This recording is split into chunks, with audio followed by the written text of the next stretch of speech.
Welcome.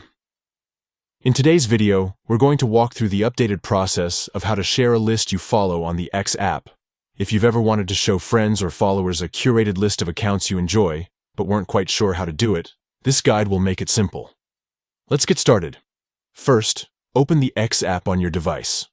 From here, head straight to the menu. This is where all of your lists and preferences are stored, making it easy to find what you need quickly. Once you're inside the menu, tap on the Lists section. This is where you'll see all of the lists you've created, as well as the ones you follow. Scroll through until you find the specific list you want to share. After choosing your list, tap to open it. You'll now notice a share icon displayed at the top of the screen. Go ahead and tap that icon. This is your gateway to sending out the list. Next, select the option that says, Post this. This will set up a draft post automatically, including a link to the list. From here, you can add your own text if you'd like, or simply post it as is.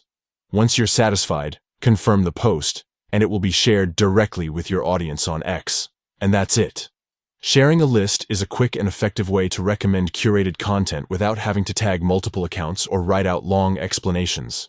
It's a smooth feature to help highlight communities, interests, or resources within the app. Now you know exactly how to share a list you follow on X with the updated method. It only takes a few simple steps. Open the app, find your list, tap the share icon, choose Post This, and confirm. If you found this guide helpful, make sure to explore all the different ways lists can be used to personalize your time on the app. They're a powerful tool not just for you, but for everyone you choose to share them with. Thanks for watching.